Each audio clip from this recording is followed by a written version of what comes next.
Bună tuturor! Astăzi avem un clip nou. Vom vorbi despre echipamentele de drumeție. Am postat deja două clipuri din două drumeții pe care le-am făcut. Una din ianuarie, o drumeție de iarnă pe Ciuca, și alta din Măcin, o drumeție recent. Aș vrea să vorbim momentan despre echipamentul de drumeție din timpul verii, sau mai bine zis, cred că se potrivește chiar pentru cele 3 sezoane, primăvară, vară și toamnă, mai puțin iarnă. Și aș vrea să vă arăt o parte din lucrurile pe care eu le am și pe care le folosesc atunci când merg într-o drumeție pe munte. Aș fi vrut să vă arăt și spray-ul de urși pe care îl am și pe care l-am cumpărat chiar recent, doar că nu-l mai găsesc. Sper să fie pe undeva prin casă. Având în vedere toate evenimentele care s-au petrecut în ultima perioadă pe munte, m-am gândit că ar fi mai sigur să am și un spray de urs la îndemână. Am văzut ursul odată, dar aș vrea să cred că el era mai speriat decât eram noi. Voi începe cu tricourile. Am aici câteva tricouri pe care le-am folosit în drumețiile mele. Sunt tricouri marca Decathlon în mare parte. Ele sunt subțiri, au chiar în zona sub brațului de găuri pentru aerisiri. Acesta este un alt tricou de bicicletă, pentru că are și un buzunar aici la spate. L-am folosit în turele cu bicicleta, turele de MTB, pe care le-am făcut și la munte. În mare parte, cred că sunt din poliester, sunt dintr-un material din acesta mai sintetic, pentru că, în general, când mergi pe munte, este recomandat să nu folosești bumbac, deoarece transpiri și acela reține apa, pe când poliesterul se usucă mult mai repede. Desigur, nu este un material la fel de sănătos, însă, având în vedere că se evacuează mult mai ușor apa, este de preferat față de un tricou normal de bumbac. În aceeași categorie de tricouri, dar dintr-un alt material, mai există varianta tricourilor din lână merino. Am și un tricou din acesta și acestea sunt foarte bune pentru faptul că ele evacuează apa ceva mai bine decât tricourile de bumbac și de asemenea ajută în momentul în care transpiri. Pe mine să zic că mă cam mănâncă pielea în momentul în care folosesc hainele de merino în anotimpul foarte cald, dar poate sunt și persoane care le preferă față de tricourile clasice de poliester. Acestea sunt tricourile pe care le-am tot folosit în drumeții. În timpul verii sau oricând când nu este zăpadă, folosesc tot așa niște pantaloni scurți. Sunt pantaloni tot de la Decathlon, marca Quechua sau Quechua. Sunt niște pantaloni subțiri, au și niște fermoare pe care le putem folosi ca să ne mai aerisim. Au și buzunare în față. Și ce îmi place la ei este faptul că se fac și pantaloni scurți. Poți să ai 2 perechi de pantaloni la tine în loc de una și se fac și pantaloni scurți și mie îmi plac foarte mult. În categoria asta am 2 perechi, pentru că au fost dăți în care mergeam mai des pe munte și având în vedere că transpiri, poate te și murdărești, îmi place să am 2 perechi de pantaloni și aceștia sunt la fel. Sunt pantaloni care se fac scurți și, desigur, când vrei să-i porți lungi, îi porți lungi. Vara poți să pleci dimineața de vreme când este mai răcoare sau ajungi sus pe vârfuri de munte unde temperatura poate să fie cu 10-15 grade mai puțin decât jos sau chiar diferența să fie și mai mare și atunci, decât să îngheți, mai bine îți pui pantalonașii și ai rezolvat. Și în felul acesta nu te cari cu încă o pereche la tine, te cari doar cu restul de pantaloni. Afară de pantaloni, mai am și, desigur, clasicele șosete de drumeție, care au aceste întărituri aici la călcâi și la degete, pentru că se freacă destul de mult piciorul pe timpul urcărilor, coborârilor și este bine să avem aceste întărituri pentru a nu face bășici, pentru a nu avea alte probleme cu picioarele. Mergem într-o zonă care este situată la altitudini mai înalte și, cum am zis, diferența de temperatură poate fi destul de mare față de ce găsim jos. Este bine să avem la noi și ceva haine mai groase care să ne protejeze fie de vânt, fie de temperaturile scăzute. Am o geacă pe care mi-am luat-o recent.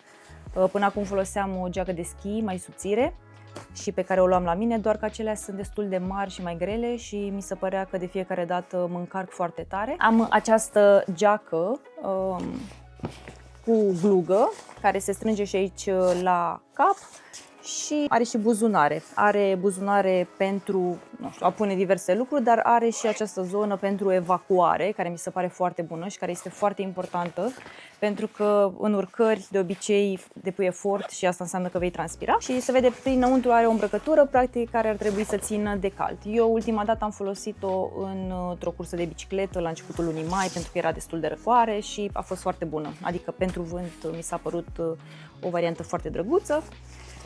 În cea mai mare parte am haine de la Decathlon pentru că mi se pare un brand care are niște produse de calitate bună și de asemenea nu au nici prețuri foarte mari. Mai am și bocanci. Am 2 perechi de bocanci pentru că, mă rog, eu am început drumețiile în 2019, toamna, deci acum 7 ani, da, acum 7 ani și până acum vreo 2 ani de zile am avut o pereche de bocanci de la Checea, care au fost foarte buni și care și-au făcut treaba. Ei au fost purtați și răspurtați, sunt acest model, cred că am dat undeva la 250 de lei pe ei. A fost efectiv tot ce aveam nevoie pentru turele pe care le făceam. Cu bocancii ăștia am fost și la noi la munte, cu bocancii ăștia am fost și în Dolomiți, în Italia și și-au făcut treaba fără probleme, doar că la un moment dat am simțit că deja și-au pierdut de impermeabilitate, chiar dacă eu îi dădeam cu un spray din acela special ca să păstreze impermeabilitatea sau să o refacă, nu știu exact care este procesul. Totuși, în momentul în care mergeam la munte și să zicem că era dimineață și treceam cu ei prin rouă sau prin ceva ploaie sau, nu știu, o ploaie măruntă, deja mă udam la picioare și m-am gândit că nu este foarte sigur să se întâmple asta, astfel că mi-am comandat o pereche nouă de bocanci. Mi-am luat niște bocanci de la Saleva. Bocancii aceștia, într-adevăr, în momentul în care am trecut de la cei de la Decathlon, de la Checea la aceștia, am simțit o îmbunătățire. Desigur, și prețul a fost mai mare la aceștia, dar dacă stau și mă gândesc acum la drumețiile pe care le-am făcut cu ceilalți bocanci, comparativ cu drumețiile pe care le fac cu aceștia, nu mi se pare o diferență de la cer la pământ. Adică sunt bocani, dar sunt mai confortabili, asta pot spune, dar în același timp sunt puțin cam groși și am zis că i-aș păstra mai repede pentru primăvară-toamnă. M-aș gândi să-mi iau ceva pentru vară mai subțiri pentru că transpir destul de tare în ei și nu-mi place asta. Ei sunt groși, adică dacă îi compar cu aceștia, se simt mai groși. Dar da, sunt niște bocanci buni, îmi plac. Sunt foarte confortabili, doar că îi prefer în orice anotimp în afară de vară, când este destul de cald afară. De uneori iau chiar pe aceștia vara, mai ales dacă nu se anunță vreo ploaie sau ceva, îi iau pe cei de la Checioa pentru că sunt mai subțiri. Bocancii de drumeție e bine să aibă talpa aceasta mai groasă, da? Să aibă această întăritură în față, pentru că, desigur, dacă mergem pe munte sau mergem la o plimbare scurtă, atunci nu ai nevoie de cine știe ce echipament tehnic. Însă dacă vei merge pe stânci sau vei merge pe un teren accidentat, vei avea nevoie de ceva care să fie aderent. Să aibă talpa aceasta care este mai tare, care să te protejeze, să aibă partea asta din față iară să te protejeze la degete. Eu prefer bocancii care au această formă. Mai există și aceia tip Adidas, însă aceștia îți protejează ceva mai bine glezna și mi se par mai siguri pentru picior și de asemenea este bine ca ei să fie rezistenți la apă, pentru că dacă, spre exemplu, mergem undeva, ne prinde o ploaie și este și frig, nu vrem să ne înghețe picioarele. De la Decathlon tot așa există niște spray-uri de impermeabilitate. Eu de obicei le folosesc atunci când merg în drumeții și știu că sunt șanse de ploaie. Încerc să evit pe cât posibil drumețiile când plouă, dar dacă se întâmplă, atunci impermeabilizez bocancii. Atunci când pleci pe munte este foarte important să iei echipamentul care trebuie. Cel puțin începi de la bocanci, nu în papuci, nu în sandale, nu în pantofi. E bine să ai bocanci, pentru că niciodată nu știi când te vor ajuta. Am aici 2 ghiozdane. Cred că asta este ghiozdanul cu care am început. Este un ghiozdan care mi-a plăcut foarte mult. El nu este un ghiozdan de drumeție, este mai mult un ghiozdan de oraș, pentru că are port de laptop, nu are nici banda aceea suplimentară care să te ajute în zona aceasta superioară, nu are nici aici la brâu.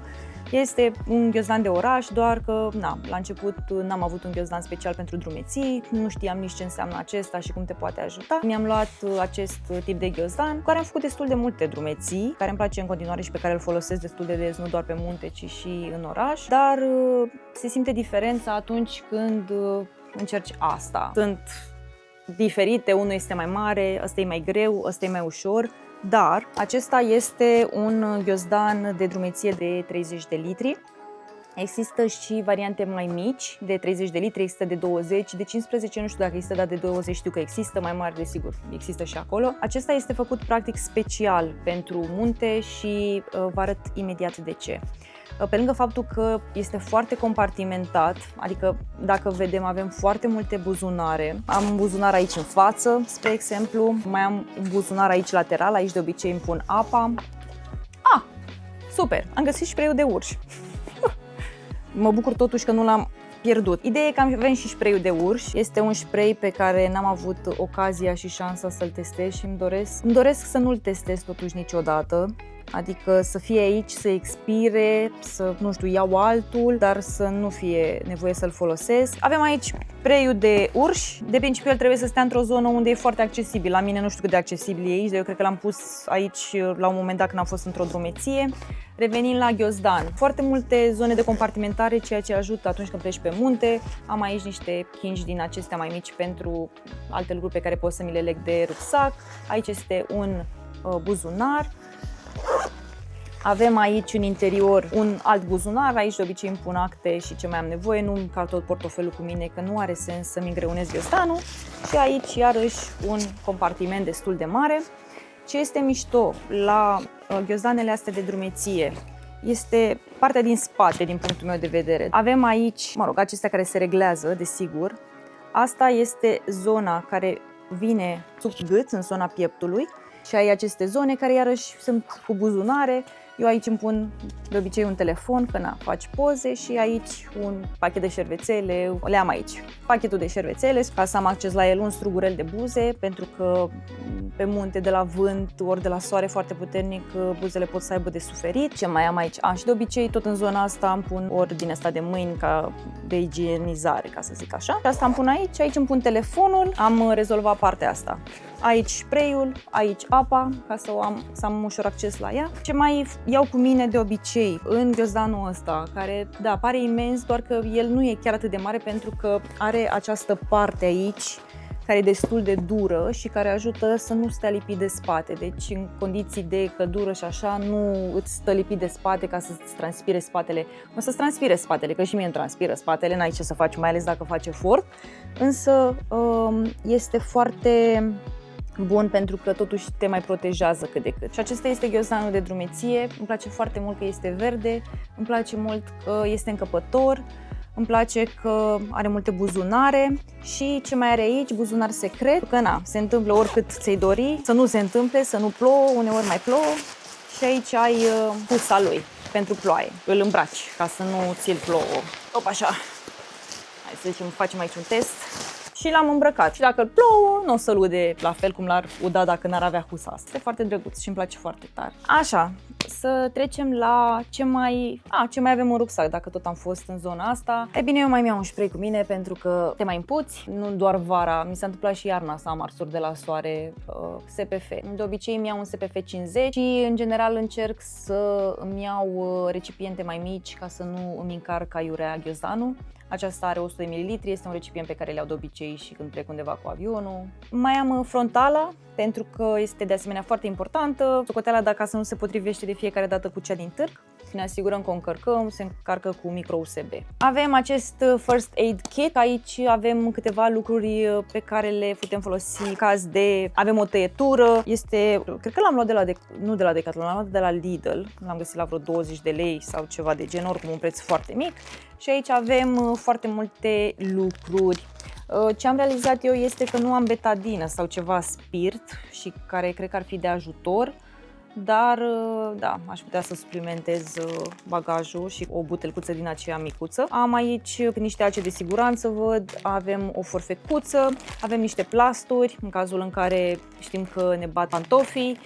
Avem niște coci, avem toate aceste comprese pentru răni. Sunt destul de multe lucruri, plus un manual de utilizare. Mi s-a părut destul de mișto și îmi place că se face destul de mic. Și uneori poate chiar este nevoie, adică s-a mai întâmplat să te zgâri, e bine să-l ai la tine, el se face mic. Ochelarii de soare, care iarăși sunt foarte buni, vara, iarna, oricând, bine să fie polarizați pentru că ajută. Iarăși pentru cap, mi s-a întâmplat să mă ard pe calb și apoi să nu știu de ce mă mănâncă capul. De fapt aveam arsuri din cauza soarelui, pentru că am ținut părul așa pe cărare din asta de mijloc și m-a ars soarele. Pentru că cu cât ești mai sus, cu atât soarele este mai puternic și cu atât riști arsuri. Da, poți să ai o pălărie sau o șapcă. Este foarte bună, o recomand. Ce mai folosesc? Aceste bețe de trekking, tot de la Decathlon. Sunt niște bețe care m-au ajutat foarte mult în foarte multe drumeții. Se fac mai lungi, se fac destul de lungi. Ia să găsim, ele au aici pe interior tot așa o bandă și poți vedea exact unde vine zona aceea ca să se fixeze. Te ajută foarte mult și pe urcare, dar te ajută și pe coborâre. Pe coborâre ajută genunchii pentru că se distribuie altfel greutatea și poți înainta mai ușor. Avem, pentru cazul în care ajungem la înălțimi, am acest polar, tot așa, Decathlon. Este foarte moale și foarte plăcut, îmi place foarte mult. De la Decathlon am luat chiar, le-am luat alor mei de sărbători câte un polar din acesta și le-a plăcut foarte mult pentru că, iarăși, este moale, este călduros, mai ales prin curte, iarna este chiar ce trebuie. Mai am niște mănuși, mănușile acestea sunt mai subțiri, ele sunt bune și contra frigului, să zic, un frig nu foarte intens, dar și pentru cazul în care, să zicem, urcăm pe stânci și nu vrem să ne zgâriem sau au aici zona aceasta care este mai aderentă. Mai am aici încă o husă pentru rucsac, pentru celălalt rucsac. Mai am pentru ploaie. Poate sunt persoane cărora le place să meargă la munte când plouă, mie nu prea îmi place pentru că mi-e teamă că o ploicică se transformă într-o furtună, mi s-a mai întâmplat, am fost bătută de piatră. Nu e un lucru pe care l-aș mai repeta, dar sunt câteva lucruri pe care putem să le luăm la noi în cazul în care știm că vremea se poate schimba în următoarele ore. Oricum, vremea pe munte este schimbătoare, așa că avem niște suprapantaloni, tot așa, Kecea, îi luăm peste pantalonii noștri, ne ajută să nu ni se ude hainele de sub noi imediat. Am aici o pelerină, care este tot Decathlon, Kecea, foarte bună, am și, mă rog, acum este pe dos, nu contează, am și un buzunar și mai am încă o pelerină aici, tot Decathlon. Și asta e imensă, doar că are mânecile scurte, adică e ca un pont. Asta te cam uzi la mâneci, na, acum dacă ai tricou și o pui pe asta peste tine nu prea contează, dar dacă ai o bluză cu mânecă lungă și o pui pe asta, e cam degeaba. Cam astea sunt hainele mele pe care le folosesc în drumeții. O parte din ele le folosesc și când merg cu bicicleta pentru că mi se pare că se potrivesc. Mă gândesc să revin la iarnă și cu un clip nou, cu hainele pe care le folosesc în timpul iernii. Sunt niște schimbări acolo. Desigur, sunt niște haine mai groase, dar au și proprietăți diferite. Ne revedem cu un alt clip. Pa, pa!